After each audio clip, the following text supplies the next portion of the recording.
Zack Peter, our friend, Just Plain Zack. His podcast is called No Filter with Zack. What the fuck happened, man?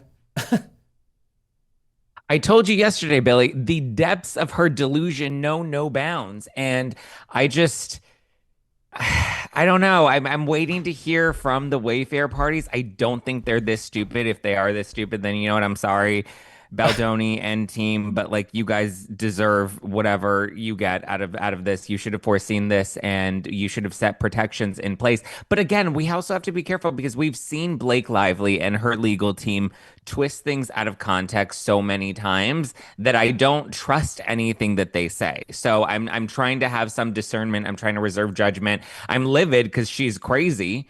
But I'm hoping this was not all for nothing. Just texted to find out where this counterstatement from Baldoni will be, and it's going through legal, but it's coming. It's coming. It's forthcoming. I hope it's within the hour.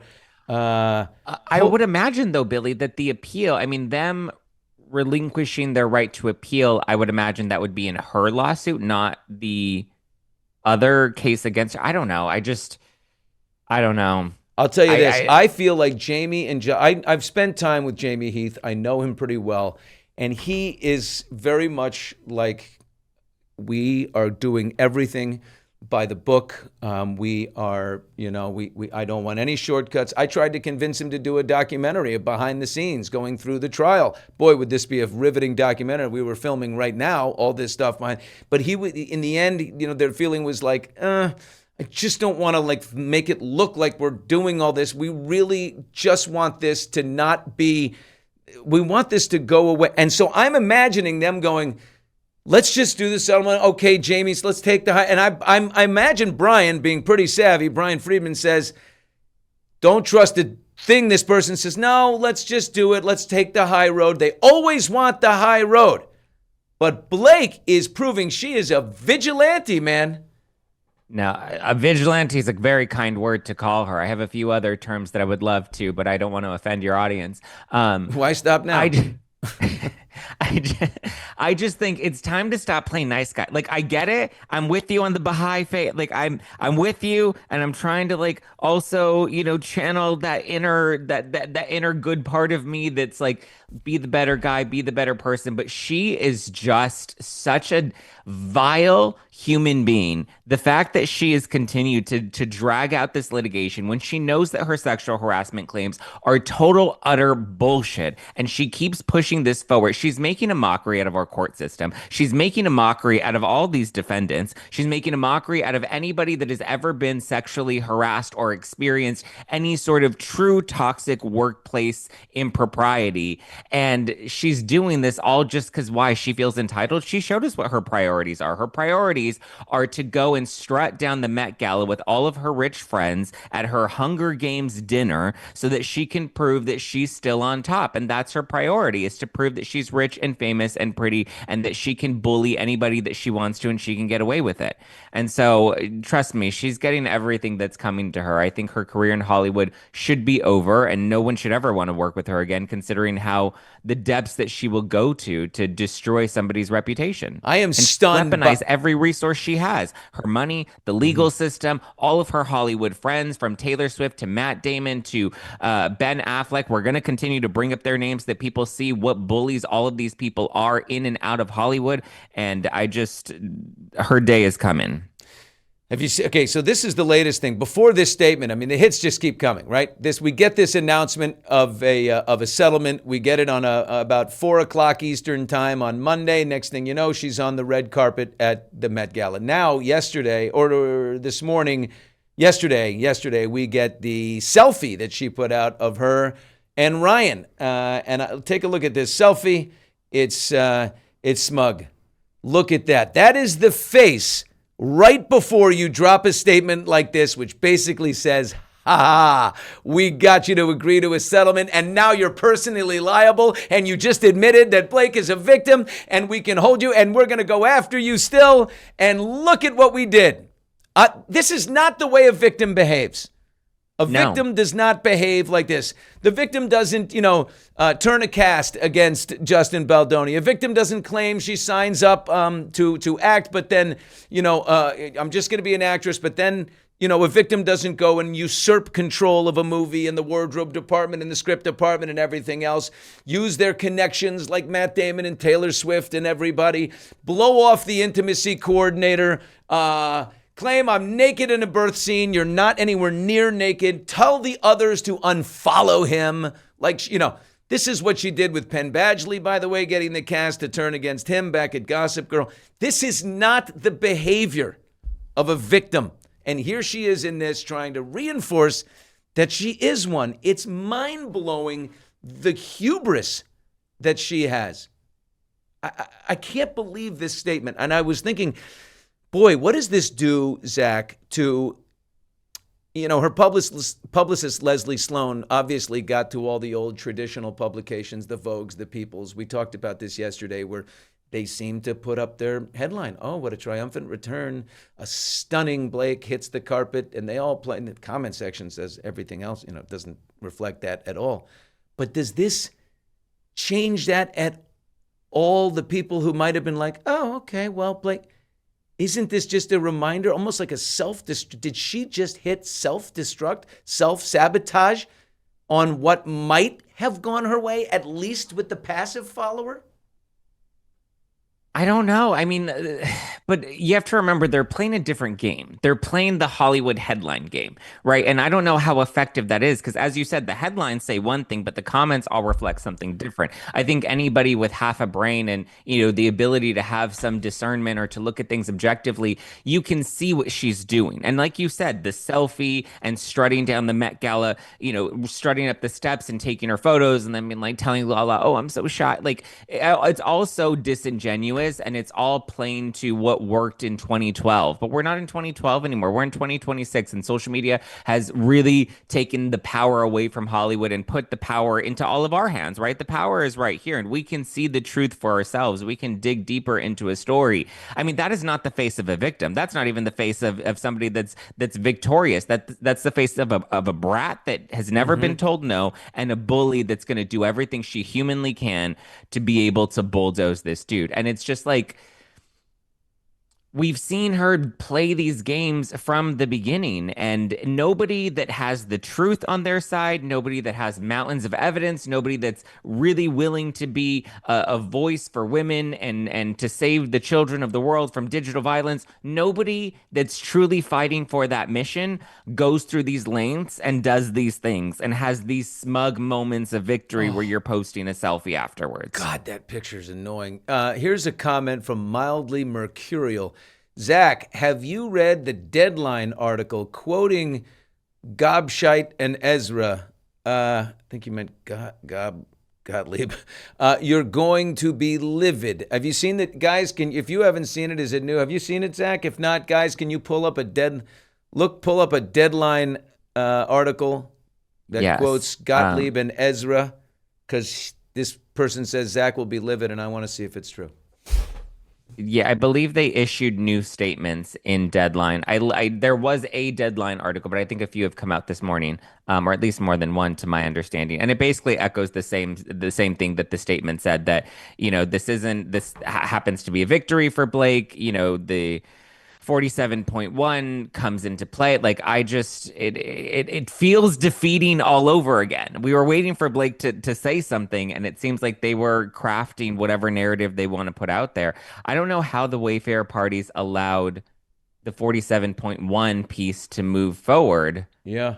Or at least to not have that covered in the settlement, unless it is. That's what I'm saying. Like, we can't always believe everything that Blake and her attorneys have said because we've seen them lie to our faces. I mean, Sigrid, we have her statement in Deadline, but like her statement was, that Blake was excited to go to court and had mountains of evidence. And then when the sexual harassment got thrown out, then it was like, oh, well, actually, no, our case was always about retaliation. And like, we've just seen them flip flop so many times to fit whatever narrative meets their means in that moment. So I'm waiting to hear for Wayfair's response before I allow myself to really go off the deep end, because everybody on that team, I think, is completely unethical, from the Van Zandt sham lawsuit that they filed to get the subpoena, to get the text messages, to here we are now with this, settlement. And why did you need to settle if you really had the mountains of evidence that you were going to prove and Right. you were going to have a jury, weigh in your favor?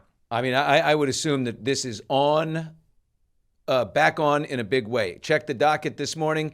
It doesn't reflect the word settlement. The case is going forward officially. It seems like, I don't know what they signed and if it's legally binding in any way so that they actually can't go to court.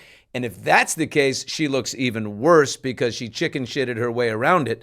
Yeah. So more likely they are absolutely going to court. And I think we said this, right? Hey, as soon as Brian popped up live on Tuesday, that hey, this isn't done. We have a problem. Yes, it was picked up on Reddit. We have a problem, and here's what Brian's problem is. For those of you that found the audio, it came through my microphone. Yeah, we got a problem.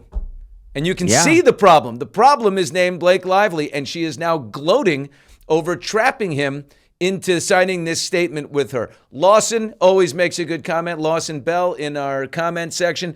Do not underestimate the ability of a seasoned federal judge to comprehend that Blake is the problem when a joint motion has been filed to dismiss all these actions. Lyman he's seen a lot. He's like Farmers Insurance, man. He knows a thing or two because he's seen a thing or two, and he may say, oh, did you just? Well, we did see him like at the last hearing, really tired of Blake and her attorneys and all their BS. I mean, he's already so over the Hollywood PR theatrics of all of it. We saw him really reprimand Freeman at the beginning for all of that, and now we're seeing Blake Lively and her team do the same things. I mean, I don't think this goes to trial anymore, but I think now the litigation becomes the settlement and what part of the settlement is going to be upheld and what stands and what doesn't. Like now the battle comes down to the settlement, which is also smart on her legal team too, because it's better for them to fight over the details and the semantics of the settlement rather than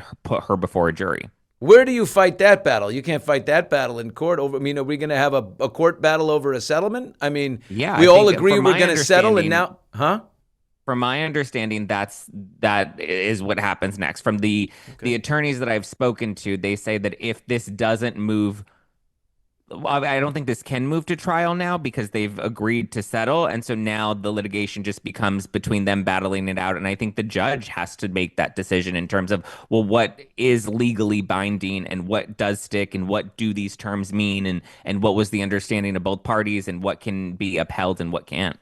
Hey guys, I'm going to pull up a couple quotes from that Deadline article here. You can read it, Billy. You guys can read it. Okay, here we go. Thanks, here guys. goes the first one. Steve just wants to trigger me. It pulls back in Mr. Baldoni, Mr. Heath, Mr. Sarowitz, Jennifer Abel, all the Wayfair parties we have on this issue. They will have to face whatever punishment Judge Lyman finds is appropriate under this new law, notes lively attorney Sigrid McCauley, the Deadline this morning. They have waived their right to appeal. Gotcha. In other words, this will be the final judgment by this court, and it will not be able to hold things up with years of appeals. Keeping going here. This settlement is a resounding victory for Blake. We've seen that. Okay. Yeah, so it looks like you're correct, right? From what I'm reading there, that this is now a battle over the settlement. They won't be going to court, which is really a big shame. I'd like them to go to court. But boy, does she look terrible here. She just looks awful. She just looks like a terrible, terrible person. I don't know how you're a movie studio. You think, it's Ryan's wife. Little time goes by. I don't see movie tickets. And you know those people who say, I don't read the comment section. Well, you should read the comment section because I don't think the comment section is, a sliver of the population who are crazies. I think it's everybody. I think it's absolutely everybody except those who are editors or deputy editors at traditional magazines. I think this particular case in particular, I agree, is not just normally comments are just the loud fraction of people that like to rant off. But I think this case has triggered so many people that normally would not comment on things that are commenting on things because they are so outraged by every level. But I mean, this was the last card she had to play, right, was to play games with the settlement, to get them to agree to a settlement, but then to like, try and maneuver their way around it. And now, I mean, listen, and here's the thing. She's already planted the narrative. The media's already picked it up. Like that's becoming the overwhelming narrative, is that this is a victory for Blake Lively. She's been victorious at the Met Gala. She's moving forward with her head held high. So even if they do battle this out in front of the judge and they come to an agreement that, there are no appeals, that like we just basically have to call off our guns altogether, she's already planted the story. She's already put the narrative out there. So in her head, she's already won by doing that. They probably know that they're going to lose this settlement battle, and, it'll ultimately have to be determined that they can't do anything more. But the fact that they're playing the media and the fact that they're planting this narrative, I think in their head, this is their win. I think you're right. And it may be effective. I don't know. Time's going to tell, because there are so many people that weren't as actively tuned into this case that I think canon will be easily swayed by these headlines. I hope that people, again, have some level of discernment and are able to see through it, because it's so clearly just theatrics at this point. It's court theater that they're playing. There was that report, Zach, that, $0 changed hands, $0 changed hands. I did a lot of work on that. Bullshit. Maybe nothing, by the way, as Blake is gloating over here, over her great success in suckering Baldoni into this trap of a settlement. Maybe nothing is reflected on paper, but look beneath the surface, between the lines, off the books. Maybe there was no, direct payment, not a check written out to Justin Baldoni. But I can tell you right now, it is my absolute full belief and that somehow, somewhere, check the trail, check the donations to a charity, check, maybe a legal fund or something. She paid. And when that comes out, everything you just did, how provocative that was, how hubristic that was, it comes out that you paid in some indirect route to Justin Baldoni, then you, ba-boom. But you also have to see, she also puts Judge Lyman in a really bad position, right? Because in her statement, she's like, whatever Judge Lyman's punishment will be is what will, is ultimately what they're going to have to face, all of them personally. Like, it was a very gloating statement, but it also puts a lot of responsibility on Judge Lyman here now to then make a decision. And he's a Supreme Court judge out in New York, and he's having to base this on California law and this 47.1, which was something I don't think he really wanted to have to weigh in on, because it's such an unprecedented case that, like, we've never seen this be battled out this way before. And as they even reference, this is a new law, and it's a new California law that was designed to protect, victims that were part of this Me Too movement, that were speaking out against employers that were, trying to silence them for speaking out. And I don't know how Lyman's going to respond to this, but I can't imagine that he's going to be happy about it at all. No, it really puts him in a bad position. Yep, back to that commenter. Too smart. He's got to know this is just so shitty. It's just shitty. I'm kind of stunned. One thing I noticed is old Harvey Levin, who was, he's been keeping it pretty honest at TMZ, putting out statements. He's not going the Vogue and People magazine route. And, oh my God, she looks stunning. TMZ, consumers are more savvy than that. They would be nailed to dead to rights if they tried to snowball or bullshit too much like that. But I did see a caption yesterday. Blake Lively settled her legal war with Justin Baldoni, but she didn't settle when it came to finding a husband, because Ryan Reynolds is looking hunkier than ever in a new selfie the married couple snapped. Has the summer intern started early here? Hunkier? Am I missing something? I mean, my gosh. She's, again, the depths of delusion know no bounds. Like, it's just insane. Like, I want to know who on the TMZ payroll is Don't do that, being TMZ. influenced. Do not do that. That is so embarrassing. Don't call him hunky at this particular point. Your readers are people that don't go to people. TMZ people do not. They go for the authentic. Give me the real shit.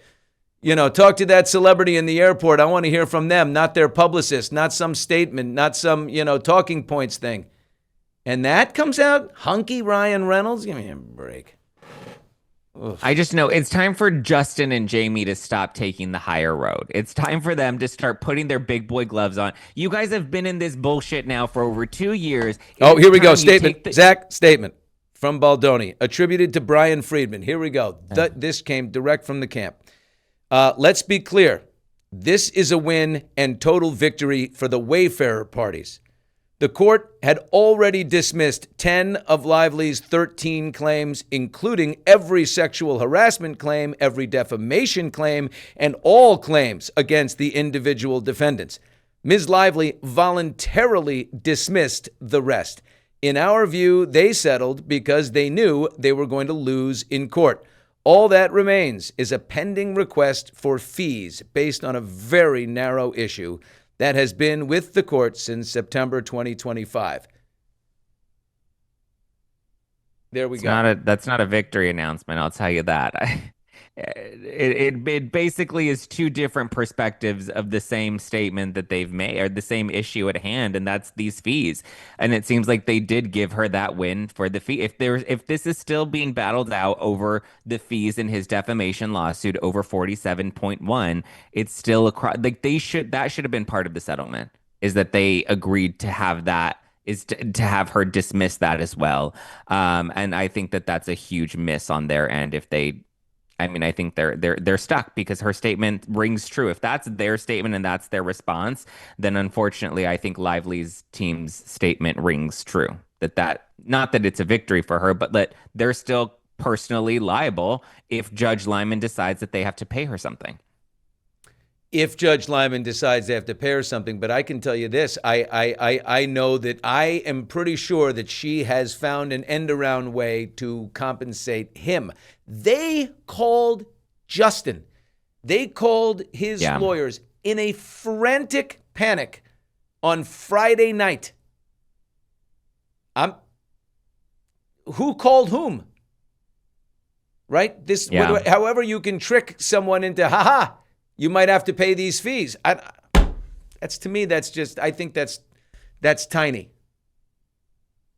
I mean, that may have been why they agreed to pay something to Justin, was because they knew that they would be recuperating it in some way. I mean, again, it ultimately comes down to what the judge rules. Freedman is right, or Baldoni's attorneys are correct, and that this has been on his desk since September of last year, but it was to see all of this play out. I mean, that's the tricky part, is it's like, well, but her sexual harassment claims were dismissed, so can they still be liable for her fees when her sexual harassment claims have been brought forth before the court and they were dismissed? And that's where it puts Lyman in this really tricky place, because he is the one that ruled on dismissing her sexual harassment claims.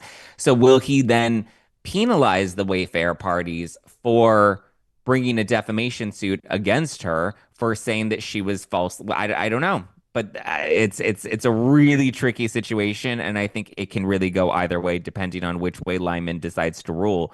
But whoa.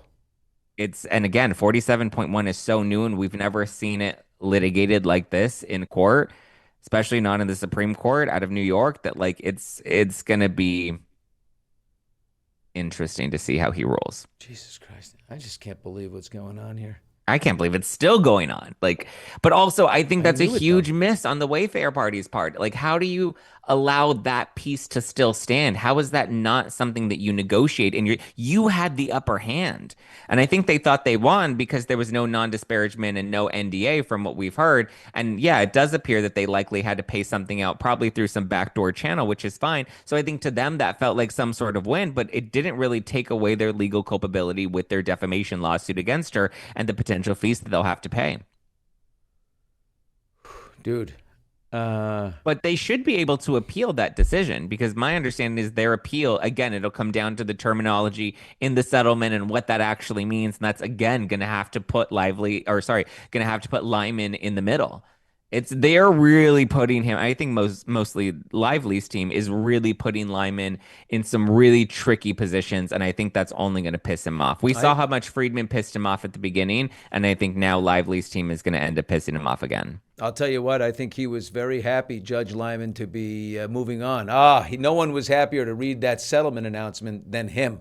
Like, I don't need these two. He's dealing with serious shit all the time. Major white-collar crime, major things in the Southern District of New York. Channel Paul Giamatti, right, from Billions, the show. I mean, like, this is some heavy stuff that they deal with. And he's got these two celebrities. He couldn't wait to get rid of it. And now he's been pissed off here. And who? By whom? Yes. Blake. Remember, Ange Giannetti from Sony Pictures called her a terrorist. Terrorist. We've seen, asking Sony to destroy the dailies. Don't forget about that, Blake. You asked them to destroy the dailies, so there would be no evidence of you being treated well. Destroy the Taylor Swift texts between her and now this. There's the terrorist behavior is. I mean, nobody knew it better than Ange. I'll tell you that. Yep. This is incredible. Also, look, even before this statement came out, it wasn't over. I mean, Friday morning, they have the Daubert hearings, right? And that was still on the docket. There was nothing that hadn't gone away.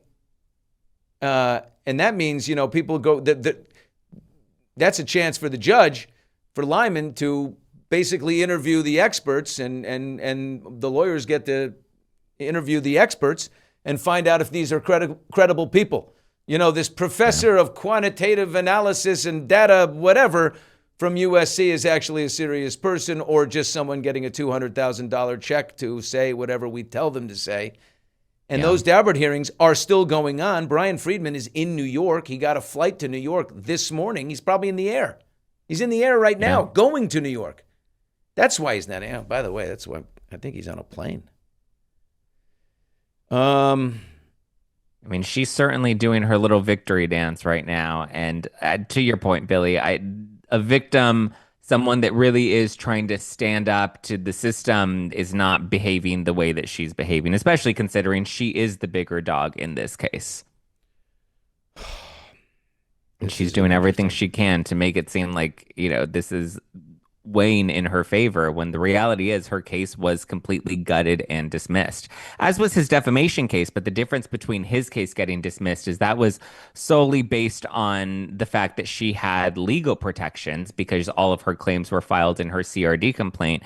Whereas with her, or with his case, or with her case against him and her claims that got dismissed, that was after discovery. That was after depositions. Like, there was actual evidence that debunked her claims.